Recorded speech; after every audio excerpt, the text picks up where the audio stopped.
While most people agree that government intervention is necessary to push forward downtown development efforts, there are some concerns that bureaucrats, instead of competitive market forces, are picking winners and losers in our downtown. In the first part of our special report, Downtown Misdirection, I talk with one property owner who's especially angry that his building was passed over by the city. Robert Goodrich is the owner of the iconic Herring Hotel, which has fallen into disrepair and needs a capital infusion in order to be renovated. But when he brought a buyer, the owner of the Skirvin Hilton in Oklahoma City, the city declined to support his proposed project. He looked at the Herring and he said, "Robert, I would just love to take this on. I can do here what we've done in Oklahoma City. I only ask one thing of you." I said, "Ask it." He says, "I want to meet your mayor and know that I would be welcome in your city."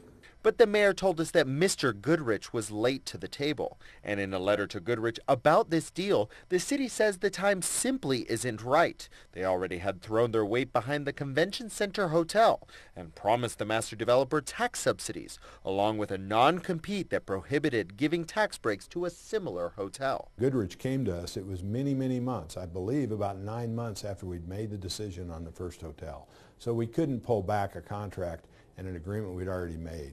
Goodrich says he's angry that the government is choosing the winners and losers downtown. Meanwhile, the fate of the Herring hangs in the balance. He says not retrofitting a historical building is contradictory to the city's mission downtown.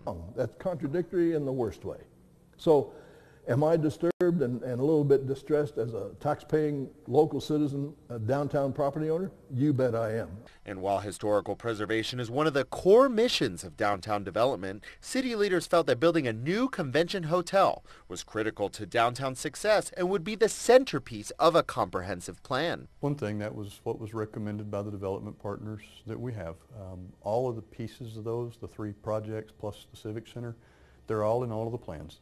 You've got to pick somewhere to start. I think things are really moving along now. With all the pieces of the puzzle coming together, I think we'll see the next steps. And you know, we're looking at having a hotel operating in about 2 years and a ballpark in about 3 years. And that's great news because we'll have a parking garage on top of that. But many citizens are unaware of where projects stand, and transparency remains a major issue. So really understanding where all of these discussions are happening and who ultimately that gets funneled to and how those decisions are made, I think has been part of the challenge and part of the complexity. Those groups do all of their meetings in what's called executive session, closed to the public.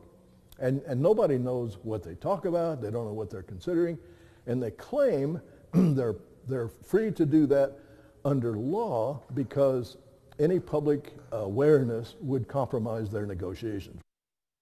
And tomorrow on part 2 of the series Downtown Misdirection, we will speak with public leaders from a city that shares a master developer with Amarillo and see if lessons learned there are relevant to us here as our leadership continues to move forward downtown. From the Kennedy Broadcasting Center, David Grosso-Ortega for Pro News 7.